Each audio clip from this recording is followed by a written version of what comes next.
कथित शराब घोटाला मामले में आम आदमी पार्टी के सांसद संजय सिंह को 4 अक्टूबर को देर शाम ईडी ने गिरफ्तार किया था और गिरफ्तारी के बाद आज यानी 5 अक्टूबर को उन्हें राउत एवेन्यू की ईडी कोर्ट में पेश किया गया। और पेशी के दौरान जब ईडी ने रिमांड मांगी तो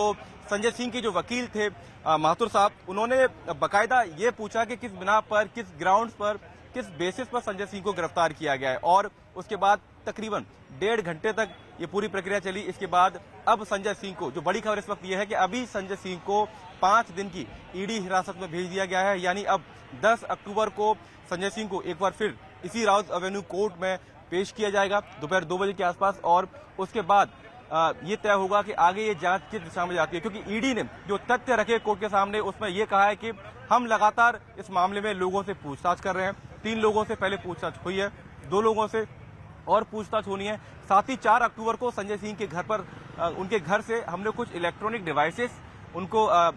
कब्जे में लिया है, उसकी भी जांच होनी है। साथ ही कुछ लोगों को आमने सामने बिठाकर कन्फ्रंट करना है, क्योंकि संजय सिंह पर ईडी ने कोर्ट में जब ये कहा कि 3 करोड़ का लेन देन है, संजय सिंह के जो करीबी हैं सर्वेश मिश्रा, उनके जरिए ये पूरा लेन देन हुआ, ये नाम लेकर बाकायदा ईडी ने कोर्ट में कहा। और इसके बाद क्या क्या हुआ वो सारी बातें हम आपको बताएंगे, क्योंकि हम लगातार कोर्ट में मौजूद थे और उसके बाद लगातार तमाम तरीके की दलीलें दी गई। लेकिन सबसे बड़ी बात, जब अंत में जब ईडी की तरफ से और संजय सिंह के वकील ने अपनी दलीलें रखी, अपनी बातें रखी, उसके बाद लास्ट में जब संजय सिंह बोले तो उन्होंने सबसे पहले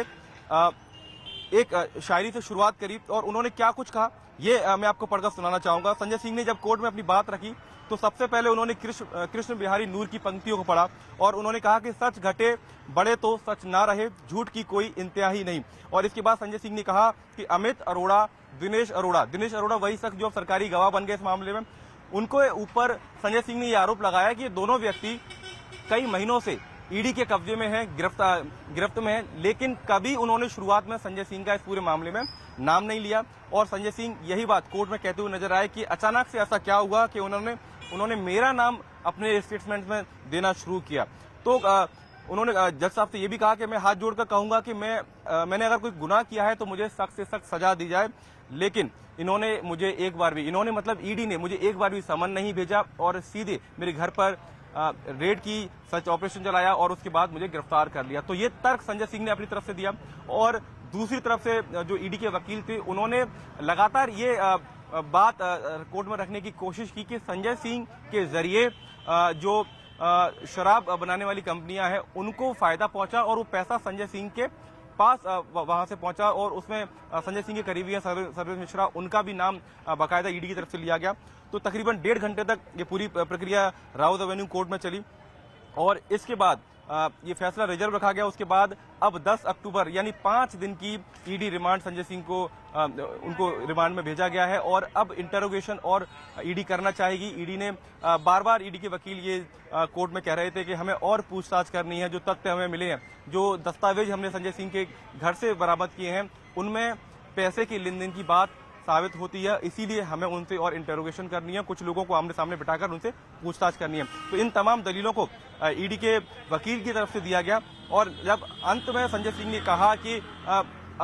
अमित अरोड़ा और दिनेश अरोड़ा लंबे समय से कस्टडी में है तो उन्होंने मेरा नाम पहले क्यों नहीं लिया, तो इसके जवाब में ईडी ने कहा कि दिनेश अरोड़ा ने कहा है कि संजय सिंह काफी प्रभावशाली व्यक्ति हैं और इसीलिए उनका नाम मैंने शुरुआत में नहीं लिया। विजय नायर ने उसको धमकी भी दी थी कि अभी 2 और ऐसे लोगों का नाम आना बाकी है। तो ये दलील बाद में ईडी की तरफ से दी गई। ये कहा कि दिनेश अरोड़ा ने ये कहा है कि संजय सिंह प्रभावशाली व्यक्ति हैं, इसलिए शुरुआत में उन्होंने संजय सिंह का नाम नहीं लिया। लेकिन फिलहाल आम आदमी पार्टी के सांसद,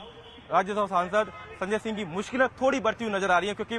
करीब 1.5 घंटे की इस पूरी प्रोसीडिंग के बाद, पूरी प्रक्रिया के बाद जब रिमांड एप्लीकेशन ईडी की तरफ से दाखिल की गई थी तो जब ये पूरा प्रोसेस चल रहा था तो उस वक्त संजय सिंह वहां पर थे और उनके हावभाव से पता लग रहा था कि और जिस तरीके से जज साहब इस पूरे मामले को सुन रहे थे तो शायद लग रहा था कि उन्हें कस्टडी में ना भेजा जाए। लेकिन पूरी दलीलें सुनने के बाद, दोनों पक्षों को सुनने के बाद 5 दिन की ईडी कस्टडी में संजय सिंह को भेजा गया है और अब अगली सुनवाई 10 अक्टूबर को दोपहर 2 बजे दिल्ली के इसी राउत एवेन्यू कोर्ट में होगी।